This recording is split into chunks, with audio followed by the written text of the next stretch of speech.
시간 하나님의 진노에 대해서 말씀을 드리려고 합니다. 우리가 함께 봉독한 18절 처음 말씀이 하나님의 진노라고 하는 그렇게 듣기에 썩 좋지 않는 말로 시작이 되는 것을 우리는 봅니다. 로마서를 읽으시면 항상 기억에 두셔야 될 사실 하나가 있는데 그것은 1장 18절부터 로마서의 본론이 시작된다는 것입니다.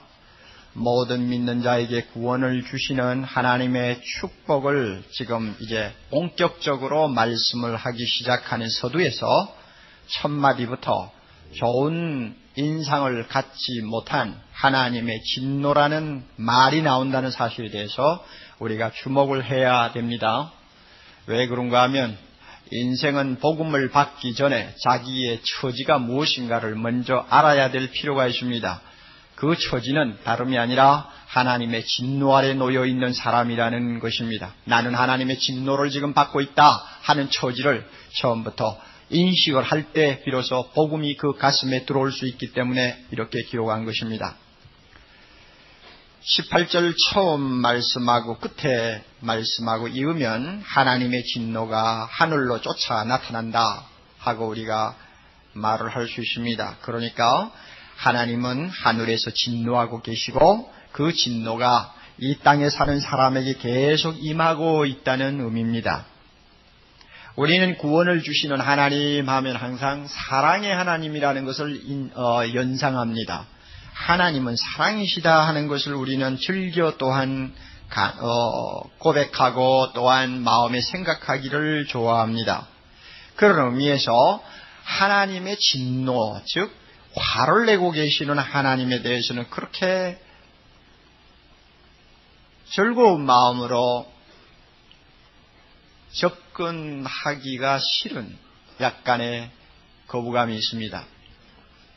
이런 인간의 얄팍한 심리를 이용해서 현대 신학자들 중에서는 하나님의 진노의 개념을 처음부터 부정해버리는 사람들이 있습니다. 왜 부정하느냐?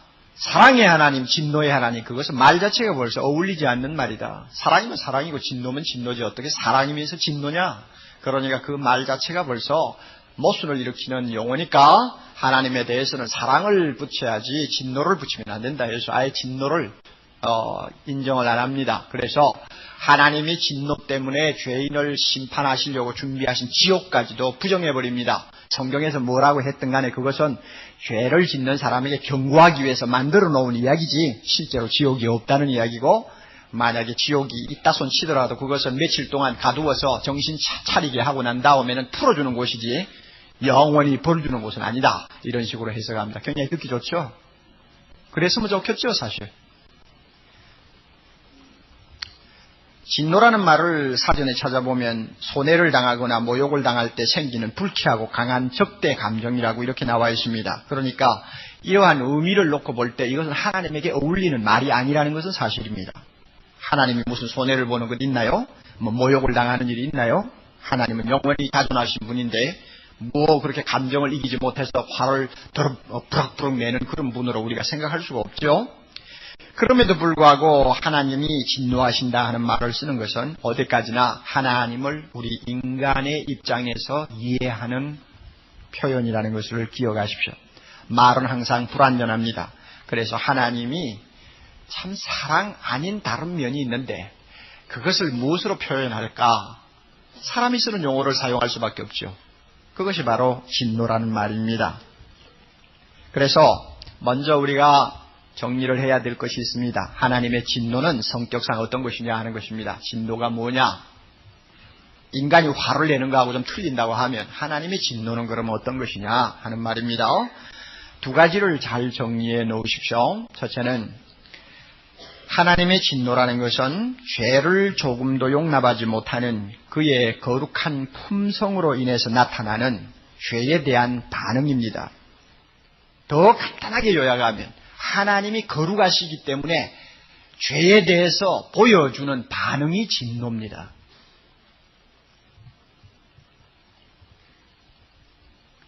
죄를 보시고 죄인을 보시고 다루시는 그의 완전한 거룩의 다른 일면이 진노라는 말입니다. 그러니까 하나님은 거룩하십니다. 그 거룩하심에 대해서 우리가 이해를 하려면 그 거룩은 죄를 전혀 용납을 못합니다. 죄라는 것은 절대로 가까이 하지 못하게 합니다. 그러므로 죄가 가까이 온다든지 눈앞에 죄인이 보일 때에는 자연적으로 그 거룩은 반응을 일으킵니다. 그 반응이 뭐라고요? 진노라고 그랬어요. 하나님이 거룩하지 아니하시면 진노라는 말은 따라오지 못합니다. 하박국 1장 13절에 주께서는 눈이 정결하심으로 악을 참아보지 못하며, 그러시죠? 패역을 참아보지 못하신다. 바로 이것이 보지 못하고 보지 못하니까 보지 못하는 것에 대한 반응이 나올 거 아니에요. 그 반응이 진노라 그 말입니다. 또 하나님의 진노의 두 번째 의미를 우리가 생각해야 됩니다. 그것은 자기 백성 혹은 자기 자녀를 징계하시는 사랑의 일면이라는 것입니다. 사랑하면 화냅니다. 사랑하면 징계합니다. 구약에 보면은 하나님의 진노를 제일 많이 받은 백성이 있습니다. 그것은 바벨론 백성인가요? 아수르 족속인가요? 우상숭배 많이 하는 블레스 족속인가요? 아니면 하나님에게 택함을 받은 이스라엘 백성인가요? 누구예요? 이스라엘 백성이에요. 제일 사랑을 받아야 될 백성이 제일 많이 두들겨 맞았단 말이에요. 그 이유가 뭐냐면 하나님에게 죄를 범할 때마다 하나님이 너무 사랑하시는 자녀라 가만히 내버려 둘 수가 없어서 때리는 것입니다. 그 때리는 것이 하나님의 진노라는 말입니다. 그래서 잠언 3장 12절에 주께서 그 사랑하시는 자를 징계하시기를 마치 아비가 그 자녀 기뻐하시는 아들을 징계한 같이 하신다 이랬습니다. 이게 바로 진노입니다. 사랑의 다른 면이에요. 그래서 칼 브라이트라고 하는 신학자는 유명한 말 한마디를 했는데 하나님의 사랑은 그의 진노 속에서 구체화된다. 이해하실 분만 이해하세요. 그런데 좀 더 쉽게 더 멋있게 말을 한 신학자가 있습니다. 에밀 브룬노라고 하는 신학자인데 그는 말하기를 하나님한테 등을 돌린 사람을 향한 하나님의 진노가 곧 하나님의 사랑이다. 하나님 앞에 등을 돌리고 떠나는 자녀에게 진노하시는 그것이 곧 뭐요? 하나님의 사랑이다. 우리가 이렇게 두 가지를 생각했습니다. 하나님의 진노는 거룩의 일면이요 사랑의 일면이다. 그러므로 하나님이 하나님 되기 위해서는 거룩하심 못지않게 진노하시는 분이어야 하고 하나님이 하나님 되기 위해서는 사랑하시는 것 못지않게 진노하시는 분이어야 합니다. 악을 아무리 범해도 무감각하고 반응이 없는 분이 하나님이라고는 우리는 생각할 수가 없고 죄인을 보고도 심판하실 생각도 안 하고 먼 산 쳐다보고 계시는 분을 우리는 하나님이라고 경배할 수가 없죠. 그러므로 하나님의 진노는 하나님이 되기 위해서 하나님으로 영광을 받으시기 위해서는 결단코 빼놓을 수 없는 하나님의 중요한 품성의 일면입니다. 이 사실을 기억해 두시기 바랍니다. 그러면 18절을 조금 우리가 검토를 하고 넘어갑시다. 18절 하나님의 진노가 불의로 진리를 막는 사람들의 모든 경건치 않음과 불의에 대하여 하늘로 쫓아 나타나나니 했습니다. 우선 먼저 왜 하나님은 진노하시는가? 그 이유는 불의로 진리를 막는 사람들 때문에 진노한다고 했습니다. 불의로 진리를 막는다. 여기서 불의라는 말은 원문상으로 조사하면 좀 복잡하게 우리가 해석을 해야 될 필요가 있습니다만은 여기서는 단순하게 죄라는 말로 대치를 해도 절대 잘못이 아닙니다. 죄를 가지고 진리를 고의적으로 거부하고 또 반항하고 또 대적하는 사람들이 세상에 오죽이 많아요. 이 사람들 때문에 하나님이 진노하지 아니할 수가 없다는 것입니다. 우리 주변에 너무나 많습니다. 예수 그리스도를 고의적으로 반대하고 핍박하는 자가 한두 명입니까? 하나님이 이리 해라 하면 저리 하고 모든 것을 거꾸로 하는 사람들이 얼마나 많습니까? 성경 말씀을 통해서 하나님이 진리를 분명히 보여주셨는데 만사를 그 진리와는 반대되게 생각하고 반대되는 방향으로 항상 따라가기를 좋아하는 사람들이 얼마나 많아요. 뭐 대부분 전부지요. 우리 모두가 그런 사람들이었지 않습니까? 이런 사람들 때문에 하나님의 진노가 임하고 있다. 좀 더 구체적으로 무엇에 대해서 진노하시는가? 성경에 보면은 사람들의 모든 경건치 않는 것, 그 다음에 두 번째는 뭐예요? 불의. 이 두 가지에 대해서 특별히 하나님은 진노하신다고 했습니다. 여기서 경건치 않다 하는 이 죄는 19절 이하에서 25절까지 나오는 종교적인 죄를 의미합니다. 하나님에 대한 공공연한 공격행위, 하나님에 대한 대적행위의 죄를 말합니다. 다음 시간에 제가 여러분에게 말씀드리겠지만 이것은 죄 중에 죄입니다. 경건치 아니한 것이 뭐냐? 하나님을 향해서 공공연히 도전하는 것입니다. 이 죄 때문에 하나님은 진노를 퍼붓고 계시고, 또 하나 여기서 불이라고 하는 것은 26절 이하에서 32절까지 나오는 인간을 공격하는 죄들입니다. 다른 말로 말하면 도덕적인 죄를 말합니다. 각가지 더러운 생각에서부터 시작해서 이웃을 해치는 모든 잘못된 행위, 이 하나하나에 대해 하나님이 진노하고 계신다는 것입니다. 그리고 18절에서 또 하나 우리가 생각할 것이 있습니다. 언제 하나님이 진노하시는가 하는 문제입니다. 언제 진노하시나? 하늘로 쫓아 나타나나니, 어디 있습니까? 마지막 끝에 있죠. 하늘로 쫓아 나타나나니, 이 말은 하늘로부터, 하나님이 계시는 곳으로부터 나타나나니 하는 말은 현재 진행 동사입니다. 그러니까 계속 진노하고 계신다는 말입니다. 따라서 언제 진노하시느냐 하고 묻는다면 날마다 진노하신다, 지금 진노하신다, 계속 진노하고 계신다, 우리가 이렇게 해석을 할 수가 있습니다. 시편 7장 11절, 하나님은 의로우신 재판장이시며 매일 분노하시는 하나님이시로다. 매일 분노하신다. 그러므로 언제냐 하고 물으면 지금, 당장, 날마다 죄에 대해서, 죄인에 대해서, 경건치 못한 자에 대해서, 불의에 대해서 하나님은 진노하신다는 말입니다. 우리가 18절을 이렇게 세 가지 측면에서 검토하면서 참 다시 한번 우리 자신을 돌이켜보고 반성해야 될 사실이 하나 있습니다. 하나님은 얼마나 죄를 미워하시며 죄를 거부하시는 거룩한 분인가 하는 것을 여기서 좀 배워야 합니다. 우리는 이 진노하시는 하나님에 대해서 좀 생각을 가볍게 하는 버릇이 있습니다. 대단하지 아니한 것처럼 생각을 하는 버릇이 있어요. 예수 믿고 나서 이 버릇이 더 많이 생겼어요. 물론 그렇게 생각할 이유가 있겠습니다만은 원칙상 하나님의 진노하시는 하나님에 대해서는 우리는 두려움으로 생각해야 합니다. 하나님이 얼마나 죄에 대해서 거부 반응을 일으키시는가. 내가 비록 예수 믿는 사람이라 할지라도 내 마음속에 일어나는 나쁜 생각 하나하나에 대해서 얼마나 하나님은 진노하시는가, 이 부분 한번 생각하고 넘어가자 그 말입니다.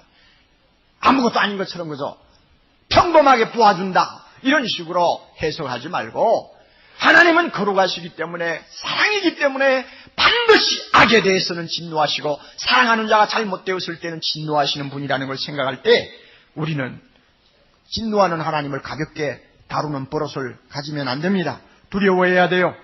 두려워해야 돼요. 예수님이 누가복음 12장 5절에 말씀하신 대로 정말 우리가 두려워해야 합니다. 내가 마땅히 두려워할 자를 너희에게 보이리니 곧 죽인 후에 또한 지옥에 던져넣는, 왜 던져넣습니까? 진노하시는 분이니까 던져넣죠. 던져넣는 권세 있는 하나님을 두려워하라. 내가 참으로 너희에게 이르노니 그를 두려워하라. 두려워해야 합니다.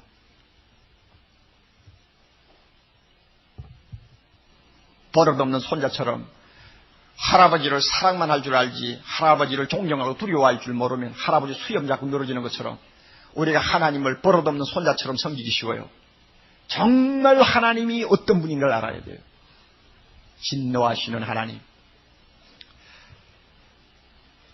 자, 이 사실을 우리가 이렇게 말씀을 통해서 검토를 했는데 제가 여러분에게 솔직한 질문 하나를 좀 던지고 싶습니다. 저 자신의 질문이고 또 우리 모두의 질문일 수도 있습니다. 하나님이 정말 날마다 이렇게 죄를 범하는 사람에게 대해서 진노하고 계신다면 오늘도 진노하고 계시나? 진짜 진노하시는 분인가? 하나님을 거역하는 자를 향해 정말 진노하고 계시나? 불의를 행하는 자에게 정말 진노를 퍼붓고 계시는 분인가? 진노하고 계신다면 그 증거가 무엇인가? 한번 묻고 싶다는 이야기입니다. 왜 이런 질문을 해야 하는가? 그 이유는 간단합니다. 정말 진노하시는 것 같은 증거가 별로 안 보여서 그렇습니다. 여러분 그렇게 안 느끼세요? 오늘 현실을 볼 때 말입니다. 악을 행하는 자를 정말 심판을 하고 계시나? 하고 물을 때 가만히 내버려 두지 심판하는 것 같지를 않고 오히려 이 세상에서 선하게 살려고 하고 하나님의 뜻대로 살려는 사람이 하나님의 진노를 받아서 날마다 고생하는 것처럼 보이는 이상한 세상이란 말이요. 그러니 정말 하나님이 진노하고 계시는가? 저는 이 문제를 가지고 가끔 실험을 합니다. 하나님의 진노가 하늘로부터 임하고 있다면 절대로 무사할 수 없는 자들이 왜 저렇게 건재한가? 수십만 수백만의 무고한 피를 흘린 독재자가 왜 다른 나라에 돈을 싸질머지고 가서 앉아서 20년 30년 건재하면서 생을 향락할 수가 있는가? 정말 하나님은 진노하시는가? 예수 그리스도의 진리를 그릇되게 가르쳐 수많은 영혼을 낚시질하는 사냥하는 이단 괴수들이 왜 오래 살면서 자기가 하고 싶은 모든 일을 다 하도록 용납하는가? 과연 하나님은 진노하시는가? 많은 사람을 살인하고서도 아직도 붙잡히지 아니하고 세상을 자신 있게 살고 있는 자들, 불의의 재산을 축제해서 많은 이웃을 해친 사람들, 심지어 예수 믿는 자들을 핍박하고 하나님의 교회를 괴롭힌 사람들이 어떻게 저렇게 건재할 수 있는가? 정말 하나님이 진노하시는가? 가끔 우리 주변에는 천재지변이 많이 일어납니다. 지진이라든지 홍수라든지 또 기근이라든지 가뭄이라든지 많이 일어나고 있는데 그것도 가만히 보면 꼭 일어났으면 하는 나라가 있죠. 꼭 저 나라에 좀 이런 일이 있어야 되는데 하는 그런 데가 있지 않습니까? 내가 여기서 꼬집으면 곤란하고 그런 데가 있죠. 그런데 그런 나라에는 잘 안 일어나고 일어나도 천재지변이 일어나도 조금 일어나고 우리 보기에 그렇게 죄가 없어 보이는 나라는 너무너무 지긋지긋한 일들이 일어난단 말이에요. 하나님이 진노하시는 때 대상을 잘못 보셨나 하는 생각도 날 정도입니다. 예를 들어서 아프리카 같은 경우는 사하라 사막 이하의 아프리카 나라는 거의 40% 정도가 예수 믿는 사람들입니다. 그런데 어쩌면 그렇게 오랫동안 가뭄으로 고생을 하고 먹지 못해서 죽어가는 거 하나님 왜 저렇습니까? 우리가 이런 생각을 할 수 있단 말이에요. 그러니 정말 하나님이 진노하고 계시는가 하고 스스로 물을 때 우리 마음속에 나도 모르는 회의가 일어난다는 말입니다. 성경을 보면 하나님께서 어떤 악을 범한 사람이나 나라를 사정없이 현장에서 진노하시는 증거로 심판하는 예가 가끔 있습니다. 구약에서 가장 대표적인 것이 어디입니까? 소돔 고모라죠. 그런데 오늘날 소돔 고모라 같은 심판을 받는 어떤 도시나 나라가 있습니까? 없단 말이에요. 잘 안 보인단 말이에요. 또 개인에 대해서도 정말 가만히 두어서는 안 될 사람을 하나님께서 그저 완전히 심판하셨다고 말할 수 있을 정도로 해치우는 일이 가끔 성경에는 있죠. 헤로도 왕 같은 사람입니다. 몸에 충이 먹어가지고 스스로 하나님인 채 하다가는 그냥 하루도 못 넘기고 죽었죠. 그런 일들이 지금 있느냐? 별로 없는 것 같단 말이에요. 물론 가끔은 있어요. 가끔은 있어도 너무 없어요. 너무 희소해요. 좋지 않는 말이니까 우리나라 예를 들 필요 없고 먼 나라 예를 하나 듭시다. 어느 부부가, 제가 읽은 글에서 그래요. 어느 부부입니다. 부부. 이름을 들 건 없고요. 안 좋은 이야기니까. 어느 부부가 25년 결혼 생활 참 행복하게 살았습니다. 거기에 그랬대요. 이상적인 결혼 생활은 아니었지만 행복한 결혼 생활이었다. 무슨 소리인지 모르지만 하여튼 25년 동안 그저 결혼 생활 잘했다는 이야기입니다. 그리고 행복했고 자녀들이 셋이 잘 자라고 있고 경제적으로도 유복해서 이제는 좀 노후에 좀 더 편안한 생활을 하기 위해서 집을 바꾸기로 했습니다. 그래서 호숫가의 그림처럼 참 자리를 잡고 있는 멋진 집을 찾아다녔습니다. 마침 한 곳을 찾았어요. 너무 좋은 집입니다. 그 집의 주인하고 이제 거래가 시작되었는데 그 집 주인은 부인이 세상을 떠났는지 아니면 이혼해서 나가버렸는지 모르지만은 호레비가 사는 집이에요. 그 호레비가 집을 팔려고 내놨어. 그래서 부부가 그 집을 사기로 계약하고 몇 달 동안 왔다 갔다 했습니다. 2달이 지나고 나서 느닷없이 갑자기 부인이 남편에게 하는 말이 나는 이혼해야 되겠습니다. 남편이 기가 막히죠. 왜 갑자기 이혼하려고 달려드는지. 남편이 말을 잃었어요. 당신 왜 그러오 하니까 말을 잘 안 하고 있어요. 하여튼 나는 이혼하고 떠나겠어. 그럼 애들 어떻게 할 거요? 애들은 당신이 맡으시오. 아빠가 맡으시오. 나는 이 집을 나가겠어. 하룻밤을 지나고 그 다음날 아침 남편은 커피잔을 손에 들고 나오면서 자 이제는 헤어져야 된다는 생각을 한 기가 막힙니다. 부인을 보고 마지막이군요. 그랬더니 부인이 손가방 몇 개를 들고 나가면서 안녕히 계십시오 하고는 빠이빠이 하고 나갔습니다. 그런데 이 여자가 어디를 갔는가 하면은 호숫가에 있는 그 집 주인하고 만나러 간 거예요. 그 호레비하고 눈이 맞아가지고 같이 살기로 한 겁니다.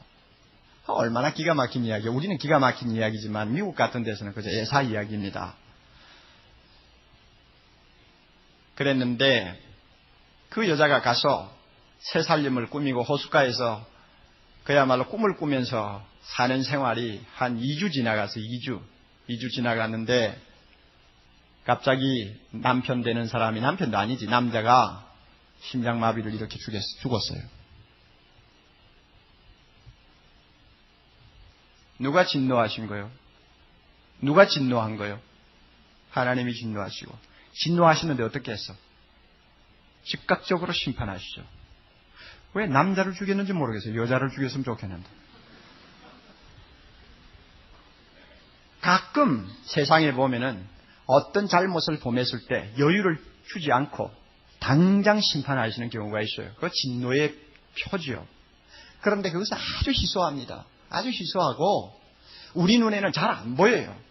그거보다 더 심한 악을 범한 사람도 얼마나 잘 사는지 어떤 여우는 보니까 여우인지 늑대인지는 모르지만은 8번 9번 결혼해도 잘만 살더라고.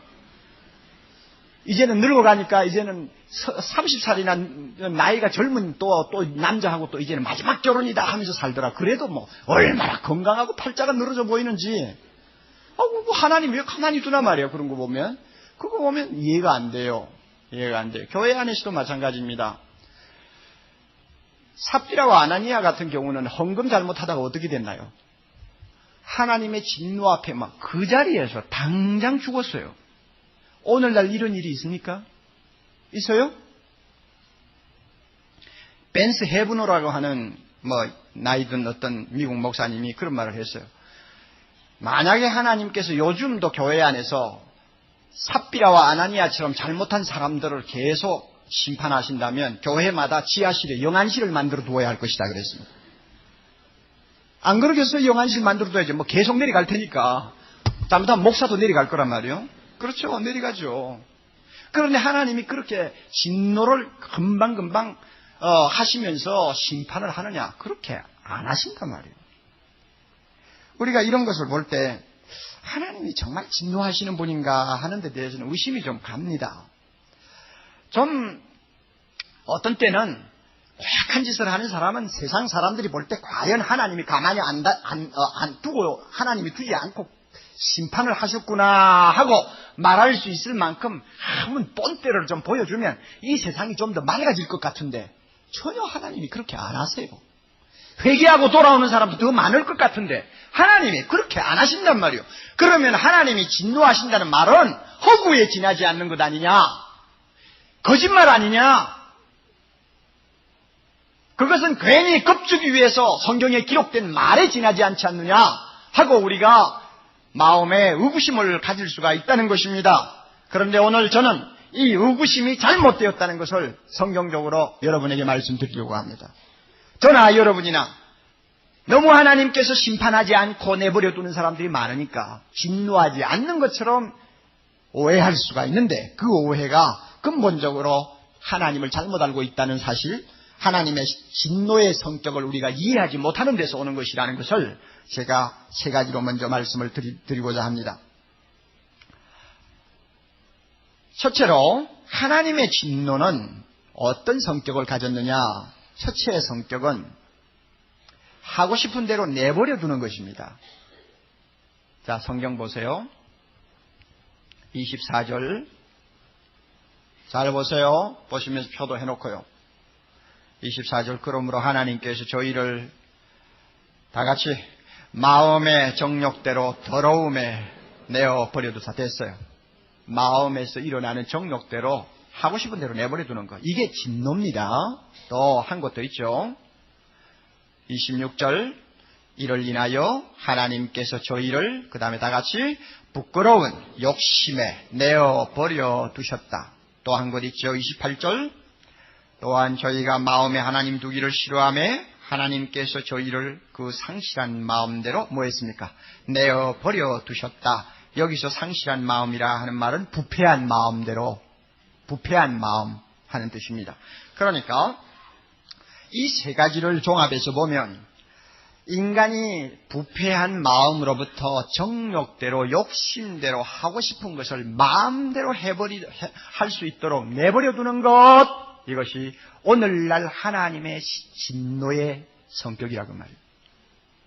여러분 이거 이해하셔야 돼요. 굉장히 중요한 겁니다. 마음대로 즐기고 원하는 대로 살고 수단을 많고 가리지 않고 성공하고 그러면 다 잘 된단 말이에요. 브레이크가 걸리지를 않아. 다 잘 돼. 원하는 대로 다 돼.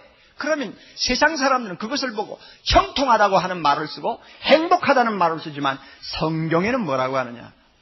하나님의 진노를 받고 있다 이렇게 이야기합니다. 왜? 내버려 뒀으니까. 여러분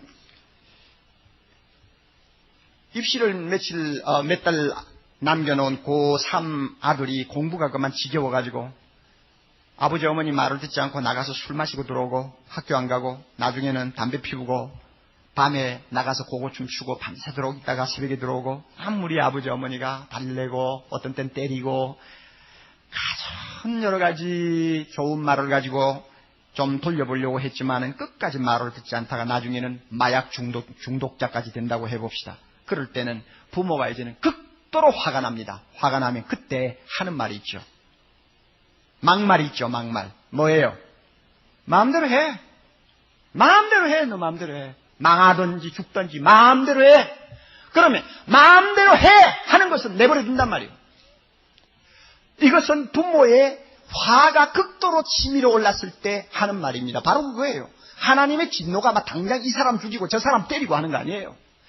하고 싶은 대로 내버려 두고 마음대로 해. 이것이 오늘날 이 세상 사람에 대해서 하나님이 자기 진노를 표현하는 방법이라는 걸 우리가 알아야 합니다. 굉장히 무서운 일입니다.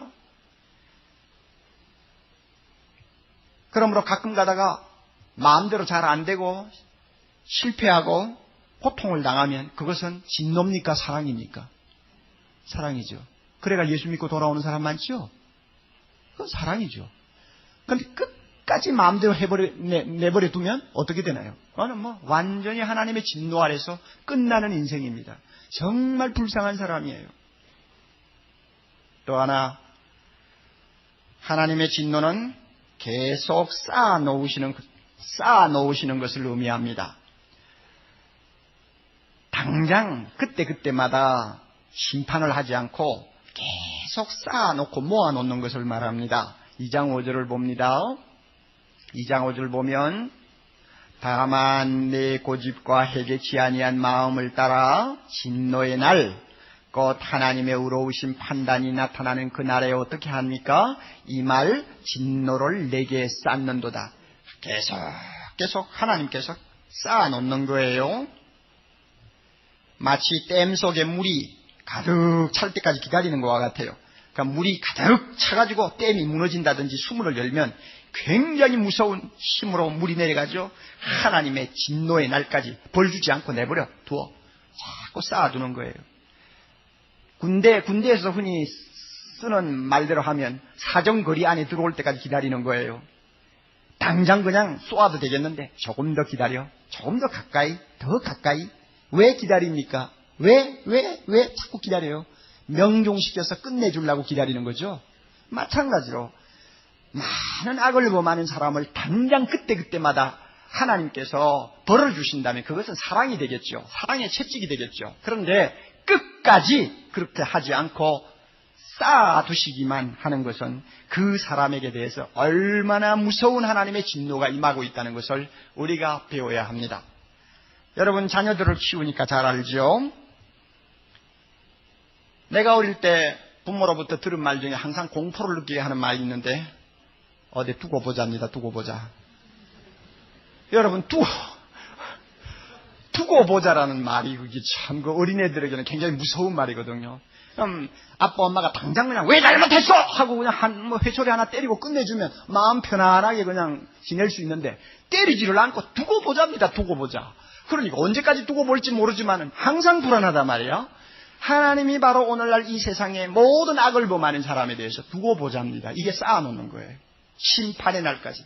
그런데 두고 보자가 아니고 어느 때 갑자기 치신다든지 돌이키시면 그것은 진노입니까? 사랑입니까? 사랑이죠. 여러분 이 성격을 이해하세요? 또 세 번째 진노의 성격이 있습니다. 그것은 폭로하지 않고 가만히 잘못된 걸 숨겨놓는 것입니다. 비밀을 지켜주는 것입니다. 2장 16절을 보세요. 2장 16절 곧 내 복음에 이른 바와 같이 하나님이 예수 그리스도로 말미암아 사람들의 그 다음에 다 같이 은밀한 것을 심판하시는 그날이라. 왜 은밀한 것을 심판하시는 날이 있습니까? 하나님께서 그것을 폭로하지 아니하고 계속 숨겨놓았단 말이요. 그러니까 사람들이 굉장히 좋아하지요. 예수님이 말씀하신 대로 이 세상 사람들은 자기들의 악한 행위가 드러날까 항상 겁이 나가지고 삘 앞으로 오지 않는다고 했는데 언제든지 비밀을 지키기를 원합니다. 그래서 그 비밀이 영원하기를 바라고 시간 속에 영원히 망각되기를 바라죠. 그러나 그 자체가 하나님의 진노라는 사실을 사람들은 잘 모릅니다. 하나님은 그런 사람을 향해서 내가 모르는 줄 아나 다 안다. 그러나 지금 아는 채 하지 않고 가만히 있겠다. 그 말입니다. 그러니 모르는 채 하고 가만히 있는 거, 이거 무서운 거예요. 하나님이 진노하는 겁니다. 끝까지 가만히 두면 그 사람은 영원한 멸망을 받을 사람입니다. 그러나 무슨 나쁜 짓을 했더라도 언젠가 하나님이 그것을 부끄럽지만 폭로하시고 그것 때문에 매를 때리시면 그것은 진노입니까? 사랑입니까? 사랑이죠. 그래서 예수 믿고 돌아오고 회개하고 하지 않습니까? 그런데 끝까지 내가 모르는 줄 아나 하고는 가만히 내버려 둔다. 이것만큼 무서운 진노가 없어요. 오늘 우리가 세 가지를 정리했습니다. 우리는 하나님의 진노하면 당장 삽비라와 아나니아를 막 당장 죽이듯이 그냥 그때그때마다 하나님이 악인을 처리하시고 악한 국가를 징벌하는 것으로만 이해를 합니다만 그와 같은 하나님의 진노는 지금 이 세상에 잘 보이지를 않습니다. 그러면 오늘날 이 시대의 하나님의 진노의 성격이 뭐냐? 바로 지금 여러분에게 말씀드린 세 가지입니다. 잘 기억하십시오. 하나님은 지금도 진노하고 계십니다. 하나님의 진노는 지금도 맹렬하게 하늘로부터 죄인들에게 모든 경건치 아니한 일에 대해서 내려오고 있습니다. 그러므로 예수 없이 마음대로 살면서 잘되는 사람일수록 형통하기만 하고 아무 탈이 없이 예수 없이 그냥 행복하기만 한 사람들, 남몰래 나쁜 짓을 아무리 범해도 그것이 들통이 나지 아니하고 끝까지 마치 돌멩이가 바다에 가라앉으면 다시 떠오르지 않듯이 늘어나지 아니하고 그래서 기고만장한 사람들, 이와 같은 사람들이 그런 생활을 계속 끝까지 할 경우에는 그것 자체가 바로 무서운 하나님의 진노를 받는 것이라는 것을 우리는 배워야 합니다. 하나님의 진노는 너무나 무섭습니다. 너무나 무섭습니다. 그렇기 때문에 하나님께서는 우리 인간이 이 진노를 피할 수 있도록 길을 열어주셨습니다. 이것이 복음이죠. 길을 하나 열어놨어요. 딱 한 길 열어놨어요. 어딘지 압니까? 5장 9절. 5장 9절. 다 같이 읽습니다. 그러면 이제 우리가 그의 피를 인하여 의롭다 하심을 얻었은저 더욱 그로 말미암아 진노하심에서 구원을 얻을 것이니. 할렐루야. 하나님이 이 무서운 진노를 피할 수 있는 길 하나를 열어두었는데 그것이 십자가의 길입니다. 우리가 받아야 될 모든 죄의 형벌을 예수 그리스도에게 다 쏟으시고 십자가에서 예수님이 그 모든 죄로 인한 진노를 다 받으시고 우리를 그 진노에서 피하게 해놓으신 길입니다. 그것이 예수 믿고 십자가 앞으로 나아가는 길입니다. 하나님이 이 길 만들어놨어요. 이 길 만들어놓고 누구든지 예수 그리스도 이름을 부르면서 십자가 밑으로 피하기를 기다리고 있습니다. 그러므로 사랑하는 형제자매 여러분, 오늘 이 자리에 앉아 예배드리는 우리는 마음으로 감사할 것이 하나 있습니다. 주님, 내가 과거에 예수 모르고 살 때 가만히 끝까지 내버려 두지 아니한 것 감사합니다. 끝까지 기다리지 아니한 것도 감사하고요. 끝까지 덮어주지 아니한 것도 감사하고요. 실패를 통해서, 불행을 통해서, 병을 통해서, 가난을 통해서 여러 가지 방법으로 나를 빨리 깨우쳐 주어서 십자가 밑으로 피하게 해주신 거 감사합니다. 우리 마음속에 감사가 나와야 됩니다. 우리는 드디어 하나님의 진노를 피한 복된 자녀들이 되었습니다. 가끔 잘못하면 매를 맞을 수는 있지만은 하나님의 그 무서운 진노 아래서는 이미 우리는 떠난 사람들입니다. 믿습니까? 할렐루야. 여러분 가정에 만약에 아직도 예수를 믿지 아니하는 사랑하는 식구가 있습니까? 남편일 수도 있습니다. 부인일 수도 있습니다. 자녀일 수도 있습니다. 형제일 수도 있습니다. 그런데 예수를 안 믿는데도 너무 건강하고 지금까지 실패를 해본 일이 없고 하는 일마다 형통하고 그래서 무엇 하나 아쉬운 것이 없어 보이는 사람입니까? 그렇다면 그 사람은 지금 굉장히 위험한 자리에 있습니다. 누구의 진노 아래 있습니까? 하나님의 진노 아래 있는 것입니다. 내버려 두었는지도 몰라요. 어디 두고 보자 하고 기다리는지도 몰라요. 그러므로 그런 가족들을 위해서 우리가 기도할 제목이 있어요. 하나님 아버지, 제발 내버려 두지 마옵소서. 이 기도 할 수 있습니까? 남편을 위해서? 내버려 두지 마옵소서. 기다리지 마옵소서. 언제까지입니까? 하나님 덮어두지 마옵소서. 여러분 이 기도 할 수 있어요? 이거는 세상 말로 말하면, 막말로 말하면은 좀 한 대 때려서 좀 녹아나게 만들어달라는 이야기인데, 여러분 남편의 영혼을 구원하기 위해서, 남편이 십자가 밑으로 피하도록 하기 위해서 여러분 이 기도 할 수 있습니까? 이 기도 할 수 있어야 우리는 그 영혼을 구원할 수 있습니다. 어떤 집에 가면은 예수 믿지 않는 남편이 하는 사업 너무 잘 돼가지고 막 가정에 막 의리하고 번쩍번쩍 합니다. 그리고 뭐 온 식구들이 건강해서 기름이 흐릅니다. 그리고는 목사님 보고 하는 말이 하나님께서 우리 가정에 얼마나 축복해 주셨는지 모릅니다. 너무 자녀들이 잘 자라고요. 아빠도 건강하고요. 사업도 잘 되고요. 이러고요. 저러고요. 이러고요. 그런데 성경을 바로 아는 목사가 들을 때는 예수 안 믿고 하나님 앞에 회개하지도 않는데 그렇게 이러고요 저러고요 잘 된다고 하는 것 자체가 뭡니까? 하나님의 진노 아래 있다는 사실을 알아야 되는데 그걸 축복이라고 착각을 하고 앉아있으니 기가 막힌다고 말이에요. 그러니 그런 생각을 가진 사람이 그 잃어버린 영혼을 위해서 진짜 기도하겠느냐 그 말입니다. 여러분 기도하세요. 내 남편 내버려두지 마옵소서. 기다리지 마옵소서. 덮어두지 마시고요. 돌아오게 하셔서 십자가 밑으로 빨리빨리 하나님의 진노를 피하게 하옵소서. 우리가 세상 사람들을 보고도 마찬가지입니다. 우리 주변에 너무나 하나님 없이 살면서도 자고한 사람들이 많습니다. 정말로 아쉬운 것이 없는 사람이 많아요.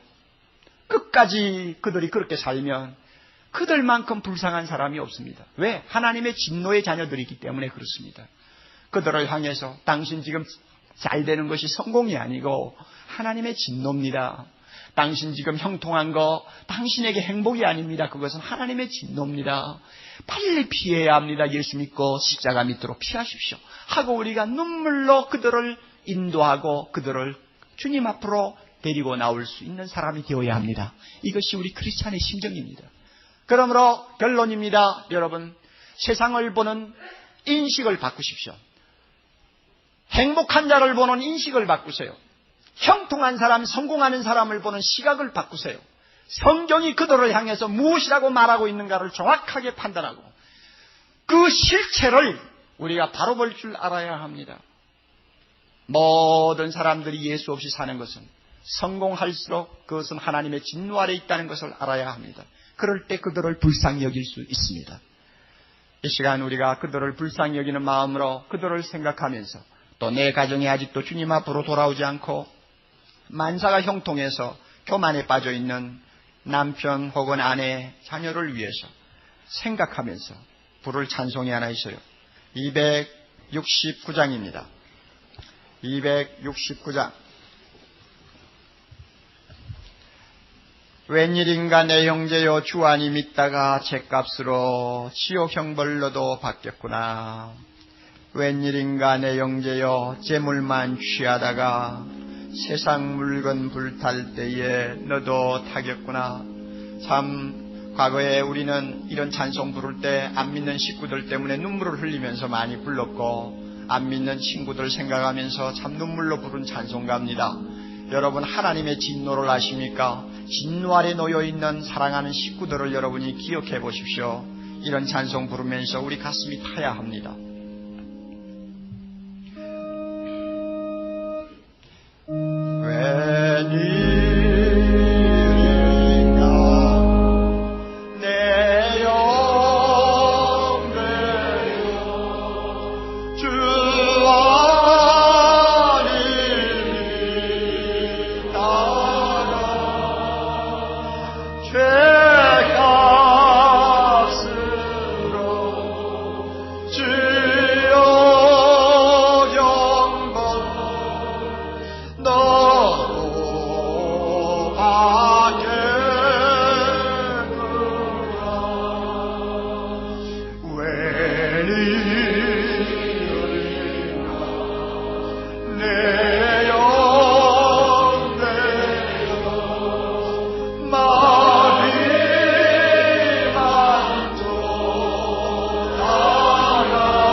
다시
사랑하는 형제, 자매 여러분, 하나님의 진노가 무엇인지 아십니까?